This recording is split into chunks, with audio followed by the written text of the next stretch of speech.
with us on this Friday edition of Ed Schultz News and Commentary. Lots in the news this day. We're going to be hearing from Ohio State Senator Nina Turner, also Lanny Davis of the Hillary Clinton campaign, and Senator Sherrod Brown is going to be along later this morning to visit with us. All right, big story. At least the politicos think it's a big story. The Sanders campaign, I guess you could say, is being sanctioned by the DNC because there has been a breach of access of voter information.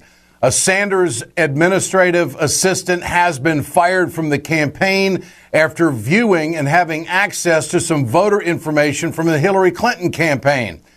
I don't know what it means. I don't think it's going to bring down Bernie Sanders at all. The Sanders campaign apparently had warned the DNC several months ago that the company that has been providing the data service to the DNC was not secure enough.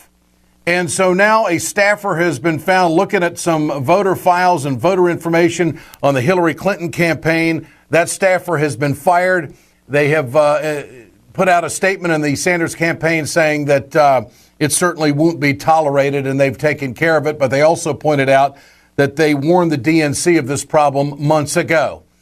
It doesn't speak at all to either candidate's character. There's a lot of things that go on into a campaign.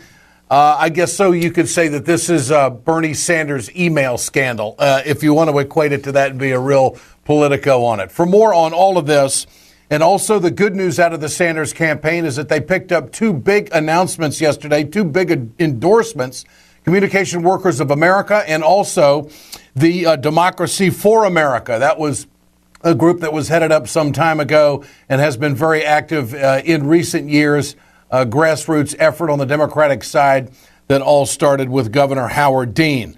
This is Bernie Sanders reacting to the CWA endorsement, which comes from the employees who are members of CWA. I think what we are seeing is a lot of grassroots support in union after union throughout this country. But that support has not necessarily trickled up to the leadership. What I would have hoped is that unions who believe in democracy would have done what the CWA is, really create a wide open process. Now, maybe we'd win, maybe we wouldn't win, I don't know. But I think we would have won a lot more national union support. And the senator goes on and talks about how he's going to defeat Wall Street and what he's up against. Over 2 million contributions have been made to the only campaign that rejects a corrupt campaign finance system.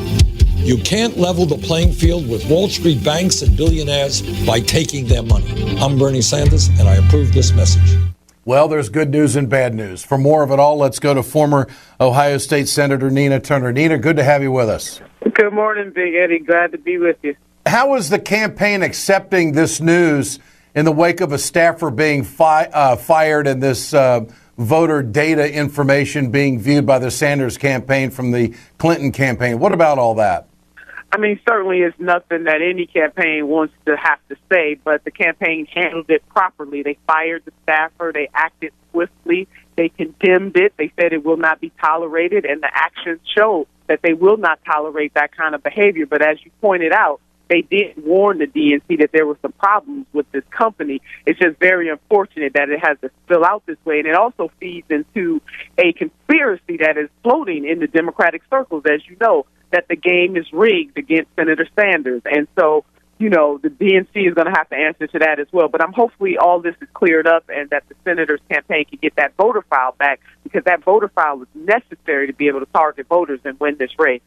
Well, that voter file, can Bernie Sanders win Iowa without access to the voter file? And for our viewers and listeners, the DNC has pretty much sanctioned the Sanders campaign. They will not have access to this voter file. How critical is that?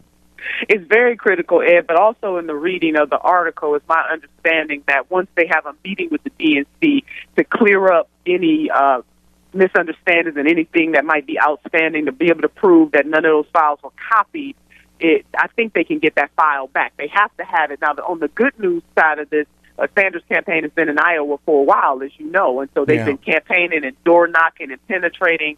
So I'm hoping that this can be cleared up rather quickly, but I think the work heretofore that the campaign has done will ultimately give them what they need. How important is the CWA endorsement, considering it's coming from the members and not the leadership, and the track record that they have of doing boots on the ground and the necessary work door to door? Oh, tremendous, Ed. It is very symbolic, and I agree with the senator. He hit the nail on the head. 6 weeks worth of voting. The faithful got to vote. It wasn't some top-down edict that you must support this candidate or another candidate. Senator Sanders and the other Democrats were able to compete head to head, and Senator Sanders won. 6 weeks worth of voting from the rank and file members, and they voted for Senator Bernie Sanders. I think it's tremendous. The symbol that the CWA is also sending in terms of their fundamental belief in democracy, even when it comes to their members being able to select the type of select the candidate that they want for the presidency, is absolutely tremendous. And this is a big deal, and I'm so happy for the campaign. Nina Turner with us, former state senator from Ohio, and now with the Sanders campaign. You've been doing a lot of work in South Carolina. Tell us about it. Well, at the beginning, I've been to Iowa twice. I'm on my way to New Hampshire. I haven't quite penetrated South Carolina, but I'm on my way there next. But we are traveling to all the states, traveling but to these early states right now just to get the senator's message out. And I will tell you, when I was on the ground in Iowa, Senator Sanders did a criminal justice forum, which I was one of the panelists along with him and 2 ex-offenders. The majority of that audience were white Americans. But the senator talked about the travesty in this country that you have a justice system that does not treat black and brown folks equally, and that we collectively, whether we're black, white, Hispanic, Asian, Native American, all of us in the mosaic of humanity have to do something about it. And to hear those ex-offenders tell their story to a majority white audience, to me that really speaks to the character of Senator Sanders. He doesn't have a different message to white audiences that you have to audiences of color. He tells the truth. He talks about lifting the people. It's just been powerful. And just the excitement there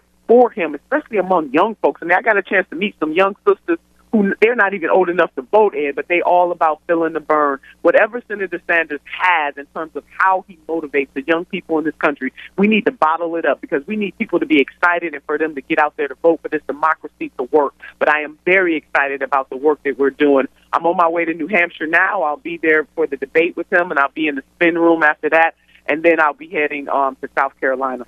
Nina, what do you sense from the Sanders campaign, the rank-and-file workers? Clearly, they have to be frustrated that the Sanders campaign isn't getting anywhere near the attention nationally as Hillary Clinton or Donald Trump or anybody else on the Republican side who's running. The corporate media has really shied away from Bernie Sanders. There are surveys out there to show that he's gotten very little time on the air. Is this how much does this stick in the craw of the workers, the folks that are out there, knowing that they're for Bernie Sanders, thinking that they're not getting a fair shake? It's very frustrating, and nobody wants to think that the game is rigged, but the corporate media has locked Senator Sanders out. They barely say his name. Is that the phrase they're using, that he's been locked out? Yeah, that's the phrase, and everybody knows it. But I tell you, they are resilient, and they are not letting this hold them back. They know that we have to use alternative forms of media, use social media in a deeper way. Programs like yours, thank you for talking about Senator Sanders and his message. But we gotta play the game. You know, urban poet Tupac once said, "Don't hate the player, hate the game." We don't like what's going on right now, but we're not going to let it stop us. And so the campaign staff, they're resilient. They understand the rules of engagement, although it's unfair, but we're continuing to fight the power. From Ohio and with the Sanders campaign, Nina Turner with us here on Ed Schultz News and Commentary. All the best. Thanks, Nina. We'll do it again. Thank you. Thank you. You bet. Of course, everybody is gearing up for the big Democratic debate on Saturday night. It's the worst night for television viewing, and the DNC has placed the next Democratic debate on a Saturday night on ABC. As I pointed out earlier this week, the network that has covered Bernie Sanders the least. When we come back, Lanny Davis, connected at the hip with the Clintons for many, many years and a hard worker for Hillary Clinton in the campaign. We'll talk about that with Lanny Davis and the debate coming up, and Senator Sherrod Brown here on Ed Schultz News and Commentary. Stay with us. Hey, folks, you've heard me talk about BioGreen Clean. I'm going to show you right now on my airplane just how tough this is. I want you to keep in mind, chemical-free, 100% plant-derived, biodegradable. It is the safest cleaner that you can get, and it's the most effective. Go to our website, wegoted.com, or go to biogreenclean.com. www.biogreenclean and order today. It's time to continue our conversation about mechanical insulation. Mechanical insulation is for the piping systems in our nation's commercial and industrial facilities. Facility owners are burning up billions of dollars through the lack of mechanical insulation on these piping systems. Call the iSave team. Insulation saves America valuable energy, and this team of energy conservation specialists is shovel-ready to save you money. Visit iSaveTeam.org to have a specialist give your plant an energy audit. Communication Workers of America, Alliance for American Manufacturing, BioGreen Clean, and the iSave team bring you Ed Schultz news and commentary. You'll notice the Republican and the Democratic campaigns seem to be paralleling one another when it comes to poll numbers. You've got Trump and Hillary Clinton on opposite sides, obviously, polling very well nationally, a very comfortable lead. In fact, Hillary Clinton has a 20-point lead on Bernie Sanders nationally, but in the states, just as it is for Donald Trump, it seems to be a horse race. Hillary, a pretty good lead in Iowa, but Sanders a 5-point lead in New Hampshire. And, of course, Ted Cruz has got some momentum on the Republican side in Iowa, and he's making some headlines, which we'll talk about, because he is slamming this spending bill, says it's the Washington cartel back at it again. We'll get to that. But looking at the Clinton campaign right now, Lanny Davis joins us, vice president of Levick. From 96 to 98, he served as special counsel to President Bill Clinton. He's been a friend of the Clintons for many years. A good guy, too. Lanny, how are you? Hello, Ed. Great to be on with you, and hope you're doing well. You bet. Happy holidays. How does the Clinton campaign, you think, view this breach of voter data with the DNC and how a Sanders staffer has been fired? Is this going to be very damaging to Sanders, and how much of a gain for Clinton? What do you think? Oh, absolutely not. It's an innocent mistake, or a mistake that some staffer did stupidly. Has nothing to do with Senator Sanders and his integrity. He acted quickly, and it's a non-issue. Hillary Clinton greatly respects Senator Sanders, and it's mutual. They debate the issues, but we're not Republicans. We don't impugn people's integrity because somebody does something that's a mistake. The downside of this for the Sanders campaign is that they may not have access to voter information when it comes time to do the Iowa caucus and New Hampshire primary. How do you view that? Is that going to be fixed before, or is this going to be a big setback for Sanders? You know, I'm one man's opinion, but I would certainly tell my friend Debbie Wasserman Schultz, don't penalize Senator Sanders because one staffer makes a mistake. He should have the same access as Hillary Clinton, and I would definitely favor just moving on and not penalizing him. I was watching the debate, obviously, with 18 million other people the other night. I don't know how many times Hillary Clinton's name was tossed out. It felt like about 100. But Donald Trump now seems to be zeroing in on Hillary Clinton, trying to make the case that, of all things, she doesn't have the stamina to be president. I want you to react to this. Here it is. You have said that Hillary Clinton does not have enough energy to be president, but you and she are about the same age. Right. So what? I have a lot of energy. Look, she doesn't have the strength or the stamina. Her people would argue, as Secretary of State, and even now she travels all over the world. She speaks everywhere. Is it because she's a woman? Not really. If you look at Hillary, she'll do an event, and then she goes back home and she goes to sleep. I mean, you don't see her. You don't know that. I think so, though. I think so. Your response, Lanny? This man is a joke and a travesty, and he'll result in 49 states being lost to any Democratic presidential nominee because he's a joke. And he lies, and then he takes it back. So he just lied about going to sleep, taking naps. He'd never say that about a man. And as soon as Barbara Walters confronted him with the lie, what did he say? Oh, well, I think so. He's an outright liar, and I never use the L word unless it's absolutely impossible to avoid. And it's hard to take him seriously. He does have the demagogic ability to prey on people's fears, and there'll be 40% of the electorate that will vote hatred and bigotry and all the other things that he preys on. There's nothing more to say about this kind of man other than he's a joke. So, Lanny, do you think that joke, but a joke? Yeah. Do you think that Donald Trump has the ability to walk any Democratic candidate right into the White House because he has totally mixed up the GOP race? Yes. There will be a vast center-right Republican vote for any Democrat running against Donald Trump. When you hear Jeb Bush and a number of other Republican presidential candidates and major Republican leaders not answering the question, will you vote for Trump in the general election? And Glenn Beck, for goodness sakes, this is the type of avalanche landslide that will destroy our current Republican Party as we know it. And I'm not in favor of that. I think John Kasich, Jeb Bush, Republicans who are conservative, who I disagree with, would make formidable candidates against Hillary Clinton or Bernie Sanders. And I do think that Senator Sanders is running a competitive race, and I think it's disrespectful that he's not mentioned in the Republican debates. And the Hillary Clinton campaign is not assuming anything other than a competitive race with a formidable candidate speaking to the issues and definitely getting enthusiasm from a large number of Democrats named Bernie Sanders. That's a simple fact. Lanny Davis with us here on Ed Schultz News and Commentary. Lanny, what about Iowa? There's a lot of conversation about the Sanders ground game, that they're going to get the vote out. Are you confident that the same mistakes won't be made by the Clinton campaign that were made in 2008?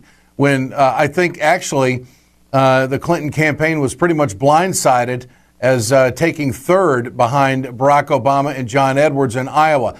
Can Hillary Clinton get her people out on caucus night to get off to a good start in this race in less than less than 40 days?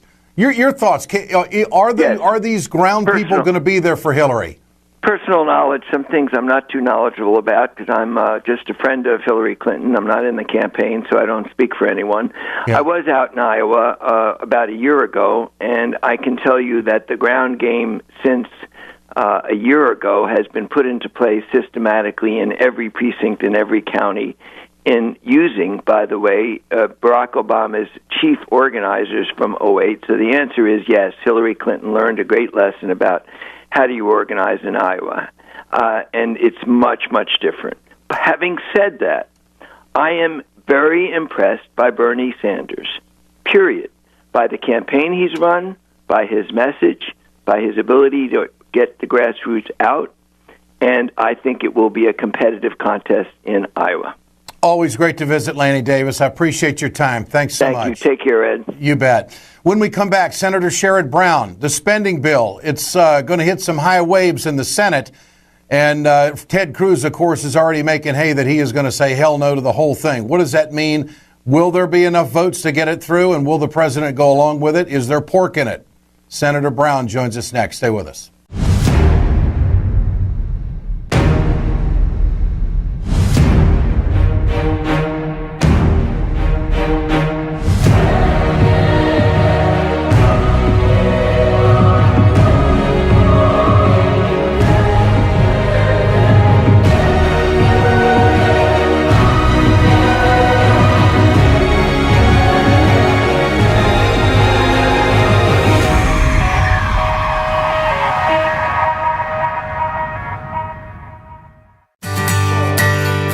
From the steel mills of Pennsylvania, to the auto factories of Michigan, to the modern maker's movement, manufacturing makes our nation great. I'm Scott Paul, president of the Alliance for American Manufacturing. We bring business and labor together to advocate for policies that everyone can agree on. Together, we can strengthen manufacturing and create good-paying American jobs.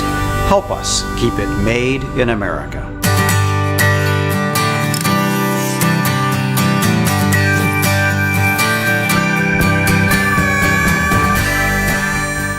we perpetuate a culture of crime all the way from Wall Street right down to the main street in our hometowns. It's worse than it has been since FDR took control of the problem and said we can't count on industry taking care of the American labor. They probably have already engaged into some type of criminal cover-up, and the law prohibits the government from even doing anything about it. Catch America's lawyer Mike Papantonio on YouTube at youtube.com/GoLeftTV.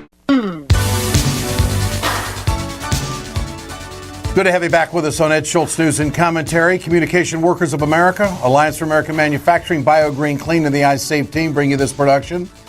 Well, you would think that the Speaker of the House, Mr. Ryan, has got this spending bill all put together and not going to be a campaign issue, but then here comes Ted Cruz out of the Senate saying this about the omnibus spending bill. You know, typically in the Senate, you have two votes. You can vote either yes or no. On this particular matter, my vote, I intend to be hell no. This is what's wrong with the Washington cartel. And Republican leadership has proven to be the most effective Democratic leaders we've ever seen. Mm-hmm.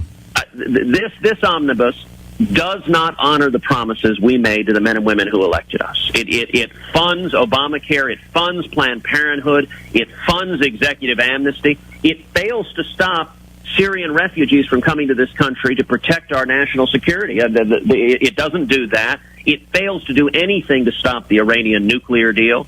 So fiscal conservatives are going to gravitate to Ted Cruz, and Cruz is using this omnibus spending bill to launch himself away from Donald Trump and also Marco Rubio. Rubio also says he's against it. But funding Obamacare, the majority of American people want to see that happen. The majority of American people do not want to get rid of Planned Parenthood. So there's a lot of unpopular stuff that senator just said. Let's go to Sherrod Brown of Ohio. Senator, good to have you with us. Ed, good to be back. Thanks, buddy. Your thoughts on, you bet, great to have you with us. Your thoughts on this spending bill, and is it going to get through the Senate? It's going to get through the Senate. I mean, with Ted Cruz, probably Ted Cruz's words will help it get through the Senate, frankly, even in his own party. Most of my colleagues are going to vote for this. I wouldn't write these bills this way. I wouldn't wait to the last minute, but I also know that we've finally broken out of that sequestration where we're just squeezing and squeezing and squeezing. It's affected our economic growth. We've not seen the kind of public works, the kind of infrastructure, the kind of medical research, the kind of investment in community colleges and highways and bridges and water and sewer, all the things that help our economy grow, that made us the most incredible economy in the world from the 40s into the 80s. Then we've seen so that's all good news. So it's clearly much better than it would have been without it. We're putting more money into Head Start, we're putting more money into transportation, education, healthcare. As you said, we're funding Planned Parenthood. We're doing a lot of those things that we should have done years ago. Is Cruz using this bill as an opportunity, as you see it, to break away and make sure he gets the fiscal conservatives on his side? Yeah, I mean, Cruz does. I don't want to really get all that much into this presidential race, but Cruz always does what helps him politically. I mean, so does Rubio. I mean, Rubio and Cruz are, in that sense, they're two peas in a pod.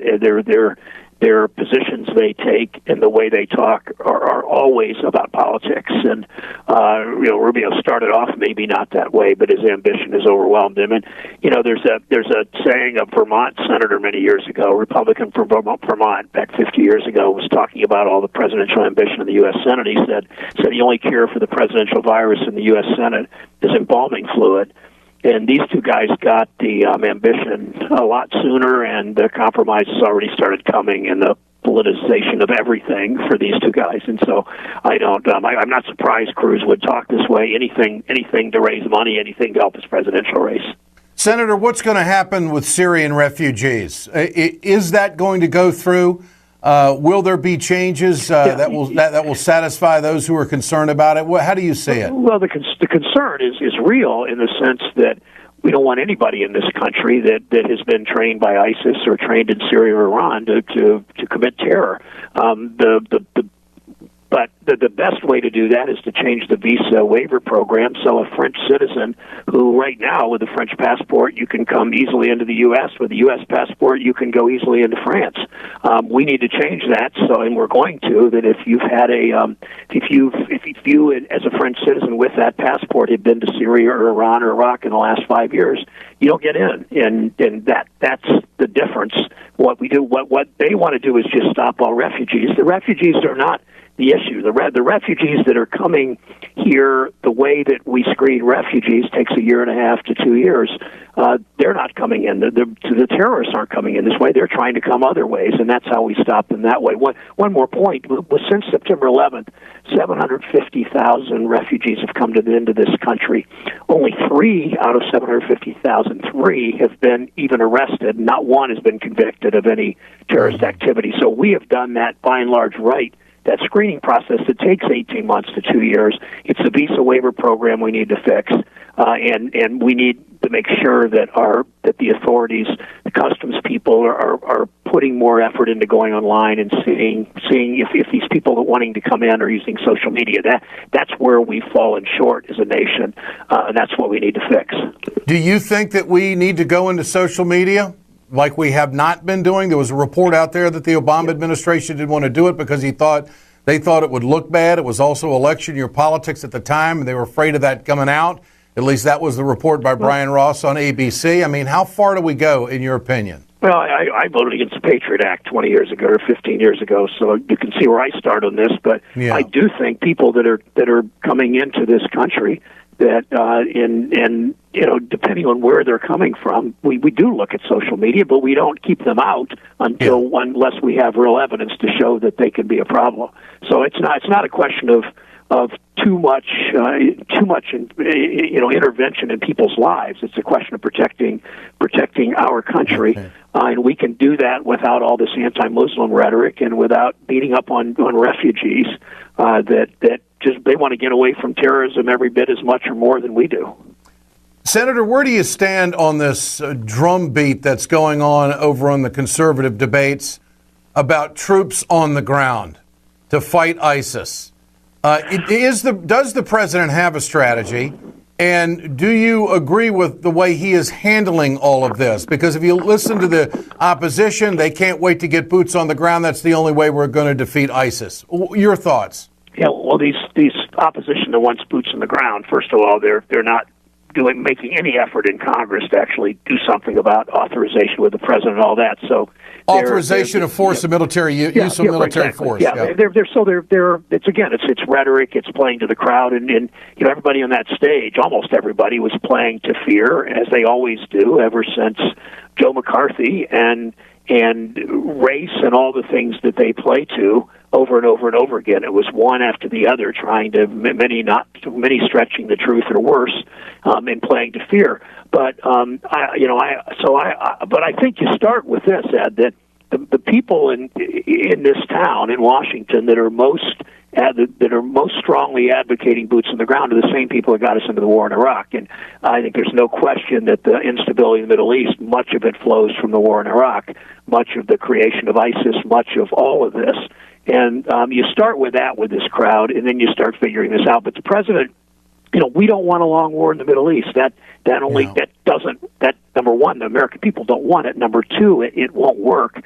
And so it means working with local communities and local countries there. It means, in part, putting real effort into drying up the money for ISIS and using the powers of the International Banking Committee to sanction anybody doing business that's sending money directly or indirectly to ISIS. That's something we do very, very well. Yet at the same time, the banking committee chairman won't even confirm the assistant treasury secretary for terrorism and financial crimes, a guy that's been out there for 8 months, a former Bush guy who Obama appointed, and wants to get him in the Middle East, doing everything he can to close any pipelines to squeeze financing of terrorism. And that's a big part of what we can do that Obama's doing, and he's trying, but this guy's not empowered as much as he would if the Senate would confirm him instead of just talking. So on one hand, there's a lot of criticism of the president. On the other hand, they're not going to help him do anything when it comes to what's the story? Yeah, how many interviews have we had with that subject in the last 7 years? It's always criticism of Obama, but not giving it. It's that on the economy. I mean, they did nothing to help us grow this economy. Nothing, in fact, did damage to helping us grow. And then they scream at the president, look how bad economic growth is. Well, no kidding. Yeah. I want to ask you about the TPP, the Trans-Pacific Partnership. This was supposed to be a slam dunk. It's not. A lot of good Democrats and some strange bedfellows politically, some hard right-wingers have said no to the TPP. It doesn't look like it's going to get addressed before the election. And we, of course, have just gone through a ruling from the World Trade Organization that we were facing some sanctions if we didn't take some measures. One of the measures was to get rid of country origin labeling. Is this a perfect example that what has happened with the vote in Congress on coal to avoid these sanctions from the WTO is what we would be facing if the Trans-Pacific Partnership was ratified and put in place? Is this a tip of the iceberg? That's exactly right. And obviously your sophistication on trade issues shows in that question that's exactly what it does. It empowers companies. It empowers tobacco companies in some cases, although we fixed some of that in TPP. It empowers all kinds of companies to sue foreign governments and undermine consumer protections and undermine food safety and undermine a whole host of kinds of laws and protections. Why shouldn't we be allowed to put country of origin labeling on our products? And Mary, we're not saying we're keeping them out. We're just saying if you want to know if you want to buy certain products, you want to know where they're from. One of the best examples, and it makes me laugh, is I got involved when I started hearing from constituents that their pets, that their dogs were getting sick from treats they were eating that were made in China. And, we brought attention to it. And what happened was the pet food companies, many of them started producing only in America as a result, not just what I was doing, but as a result of many others. So why, it changes things and it makes the food supply safer. Why shouldn't we be allowed to do that? That's what's going to happen with TPP kinds of rules. I feel good that, we certainly stopped it before November. I think the woman who will be president-elect on November 5th or whatever date is also opposed to it. So I think we have a pretty good shot at stopping TPP. The president's unhappy about it, but Mitch McConnell said he's going to put it aside. McConnell's upset about some tobacco language which makes me kind of smile, frankly. One other point, Trent Lott, many years ago, the former Mississippi segregationist Republican senator, said that you can't pass a trade agreement in an even-numbered year. And what he's saying is the public doesn't like them. And you can look at Trump talking about China. It's not just Democrats that don't like these trade agreements. And so they're on the wrong side on this one, the people pushing it. And McConnell still wants it, Hatch still wants it. But I think we have a reasonably good shot to kill it. I'm not predicting that yet, but things look good on it. This was not the conversation 6 months ago. So exactly right. There's no doubt that the protecting American jobs and workers and also food protection is a big issue. Senator, shows like this, Ed, really play into that, because when you were doing MSNBC all that time, what you're doing now, what you've done on radio, really does help build the movement against these trade agreements, because the public doesn't like them, and the elite in Washington and corporate America and Harvard Business School love these agreements, but they are wrong, and you and I are right, and we keep pushing and keep talking about it. Well, Senator, when anybody starts talking to me about that, they ask me, well, what's this TPP thing? The first thing I say to them, okay, I'll tell you, but I can't tell you in 30 seconds. Okay, so if I have your attention, you give me 5 minutes, I can tell you exactly what's coming down. And at the end of that 5 minutes, they say, well, that's not good. What are we doing? I mean, when you appeal to the common sense of the American people, they think the deal sucks. But I agree with that. But I do have a less than 30-second answer. That's if somebody says, well, all these economists are for this bill. And you can say, yeah, but the economists, we never outsource economist jobs. So you could also argue that way. But you're right. You need to talk some substance to win on this. You have a great holiday, Senator Sherrod Brown. You too. All right. Thanks, buddy. See you. All the best. You bet. This is Ed Schultz News and Commentary, brought to you by Communication Workers of America, Alliance for American Manufacturing, BioGreen Clean, and the iSave team. Have a good one.